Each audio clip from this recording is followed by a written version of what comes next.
where do you see the role of the SGLT2 inhibitors in heart failure, starting with patients with diabetes?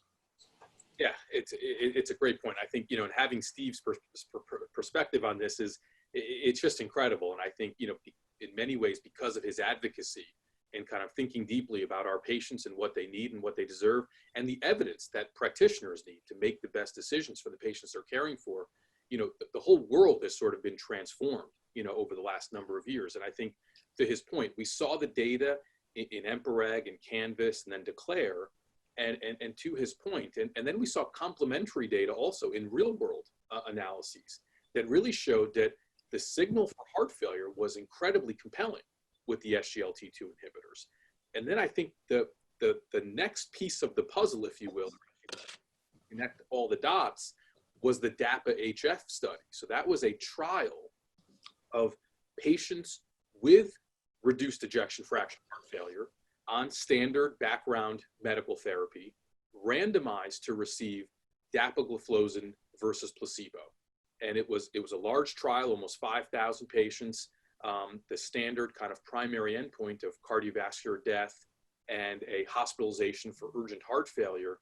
And what you saw was about a 25% reduction in that composite endpoint, and with directionally consistent effects across the CV death and the overall kind of hospitalization endpoints. I think the most provocative part of this trial was that only about half the patients in this study actually had diabetes. And so, though, as Steve kind of laid out the history of this in such a compelling way, that though the SGLT2 inhibitors were developed as, quote, diabetes medications, what they have emerged as are cardiovascular risk-reducing medications, and also highly effective therapies for heart failure, whether you have diabetes or not. In fact, the investigators from the DAPA-HF study just published the diabetes and the non-diabetic subgroup paper, and they showed that the effects are virtually identical. So whether the patient has diabetes or not, the addition of dapagliflozin to standard background medical therapy for heart failure was shown to be highly effective at reducing morbidity and this sort of, you know, standard composite endpoint. So I think. And which trial was that again? That again is DAPA-HF, the dapagliflozin. But Neil, to your point for that, it was, you know, because all the other trials that were done that Steve sort of, you know, walked us through, EMPA-REG and CANVAS and DECLARE, those were all patients that had diabetes.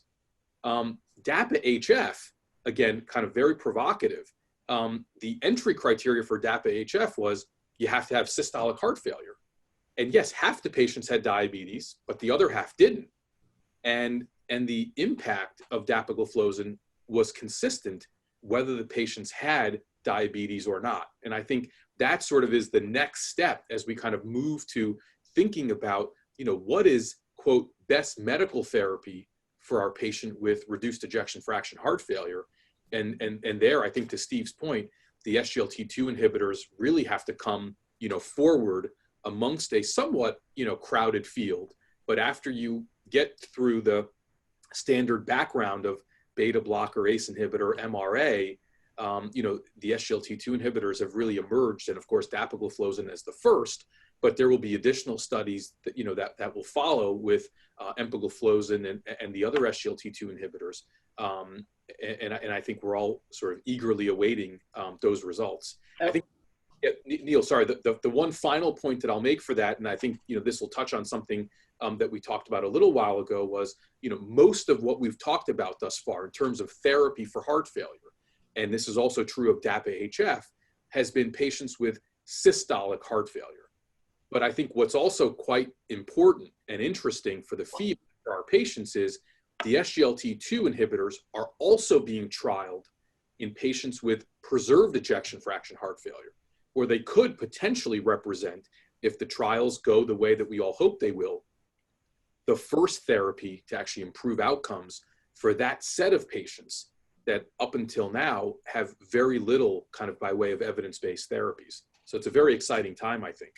And if I may just jump in for one sec, Neil, you know, it was to me a very big surprise. You know, I knew these drugs were weak diuretics, but I didn't really expect that they would have this big effect. And just to make the point that it clearly is not their diuretic effect. I mean, there's a little bit of you know, diuretic effect from the drugs, but hydrochlorothiazide doesn't, you know, doesn't prevent heart failure.